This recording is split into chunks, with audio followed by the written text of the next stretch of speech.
Hello, everyone, and welcome back to Burstlimit Memoirs, as I tell you certain stories within my life while giving you fun visuals to look at. Now, last time, the last story actually, was I was at Camp Johnson and I was getting my MOS training. And once we graduated, I was transferred to Camp Lejeune, North Carolina, which was right down the street from Camp Johnson. Most folks went to the West Coast. Most folks went to overseas. But anyway, myself and two others, Rogers and Vincent, we all went to Camp Lejeune and we all went to the receiving barracks. And it was too late for anybody to come pick us up for us to go to work and all. So we had to stay at the receiving barracks for the entire weekend, which was cool, by the way. And I managed to, get into bed and, watch my DVDs or whatever. And then the chow hall was right there and the Burger King was right across the street. And of course, you know where I went, the Burger King. And later on, Monday comes around, or was it Tuesday? I don't remember. But we were picked up by Corporal Santos, and we had to go to the barracks because it was already end of the work day, and we just went to check in and we just chilled out, got the leg of the land, ate food, went to sleep because we all roomed together. We woke up around 5:30 in the morning, got up, drove to work because the job is still a ways away from the barracks. Anyway, me and Vincent and Rogers, we wasn't in the same section, which didn't really bother me because, it kind of did because, mind you, I was in a new state, new city, don't know really much anybody, which was still kind of terrifying for me. But hey, it comes with adult life. Anyway, there were several sections within the storage platoon that we were in, and it was receiving, carousels, bins, and packing. I don't know the last one, but if there is a last one, I'm sorry I didn't mention it before. And when I get into more of these stories later, you'll learn that there are a lot of colorful characters that I've met over the years while I was in the Marine Corps. But I don't want to get too ahead of myself. But anyway, you'll start working. Like, it's pretty much easy. Everything you learn in MOS school, pretty much translate over to when you actually work. But in my opinion, well, not my opinion, but what I'm about to experience in the next couple of months going forward, it won't be the case. But anyway, at lunchtime was at 11 to 1 p.m. So the chow hall was right down the street, driving distance. But if you had to walk, it would have took a while. But so I would advise driving. But anyway, we get to the chow hall. We eat for about 30, 45 minutes. And then you get a whole maybe hour and some change to doggone lay down in the bed or whatever and rest, sit down, talk shit or whatever until it's time to go back to work. So you go back to work, you work for a little bit more. And mind you, it was only maybe an hour, 30 minutes or whatever. And it was time to go home. Like, that was just so strange. Like, I was like, wait a minute.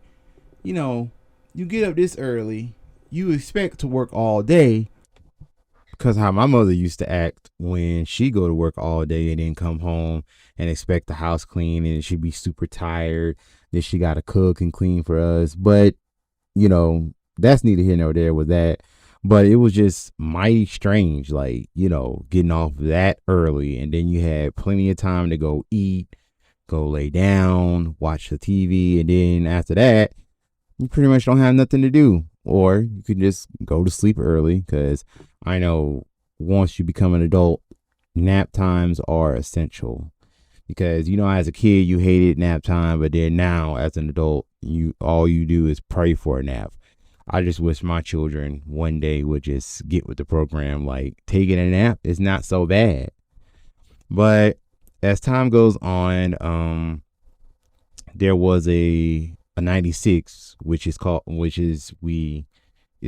a holiday weekend or whatever. And I was I was just going to chill at the barracks, but one of my friends that I met at Camp Johnson, his name was Abrams, and he had convinced me to go get a car so he can drive up to Jersey that weekend. At first, I agreed, and we went up there to the car place, and we were just, sign the paperwork, sitting there.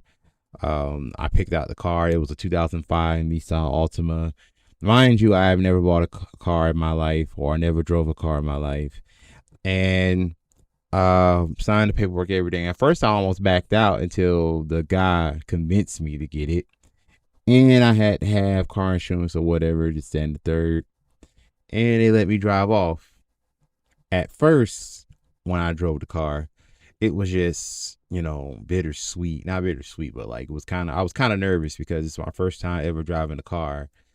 And I drove it back to base or whatnot, and, just chilling out at the barracks. And now I just feel like, wait a minute, I got me a car, and there's a 4-day weekend coming up. I can go home. I can go to Bainbridge or whatever. So I know it didn't feel right at the time, but I kind of reneged on the deal, and I just decided to take my car, to drive the car to Bainbridge. And of course, my friend, he took it well. No, he didn't. But yeah, I ended up, that's when I learned how to drive, is when I drove all the way from North Carolina to my hometown of Bainbridge, Georgia. And it was an experience because, I sometimes I sped, sometimes I, slow down. But then, somebody told me to take 95 all the way down, Interstate 95 all the way down. And mind you, I ended up in Jacksonville, Florida. I was so distraught to the point where I was like, man, what the hell I'm going to do? So I managed to go by a gas station or a truck stop. And I asked them how to get to Tallahassee from here. And they say, oh, you just go back the way you can, go straight up to take, what's that? I forgot what the interstate it was. And you get to Tallahassee. So I get to Tallahassee, and mind you, I didn't know how to get to Bainbridge from there. So I stopped at another gas station and asked, hey, how to get to Bainbridge from here? And it was like, oh, just go by this gas station, go past the Circle K and the Walmart, and go straight on. You ain't got to do no turns or nothing. All I had to do was drive past this gas station and Walmart and go straight down the highway just to get to Bainbridge. And it only took about 30 to 45 minutes. And mind you, I was tired. When I got home, well, I had to wait until damn daybreak because it was still like early in the morning, still dark out. Wait till daybreak to go see my mom or whatever. And I had a good time. I saw my friends again, and we chilled. I bought them some clothes. What else? My mom was kind of upset that I got a car or whatever, and she was just going through all my stuff and saying that, I didn't know how to be an adult back then, and my mom was just all of my business or whatever. But I was like, Mom, it's fine. Like, I drove off with no money down, and the payments will be, good or whatever. But, of course, I didn't know anything about the payments until the paperwork came in. That's a different story for another day. Well, actually, that's not going to be a different story for another day. Fast forward, but I'll go back to the point where I was still at Bainbridge. But fast forward, come to find out, I'm over here paying $425 a month for a car that was almost 4 or 5 years old. $425, and it was taking like half my paycheck every week. And by the time I get my paycheck, when they take the money out for my car, I only end up with doggone $200. And by the time I pay with other bills like phone bill and car insurance or whatever, I'm broke, and I'm just sitting there looking pitiful. And that was the first time I've ever experienced being an adult, being broke. Okay, let's go back to the time I was in Bainbridge with my car.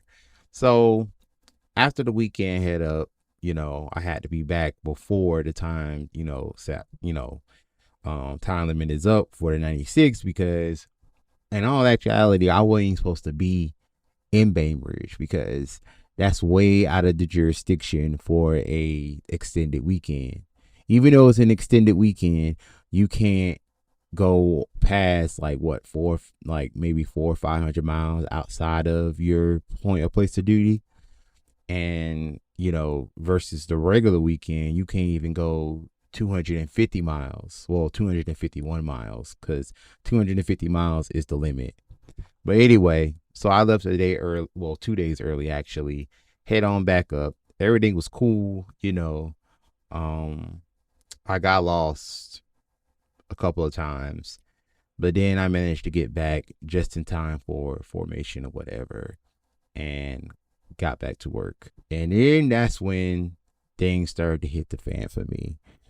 When I went to the rifle range, came back, and there was entirely new people in my section, and I will get to that at another time. Thank you guys for watching. Don't forget to like, subscribe, and share, and I will see you all next time.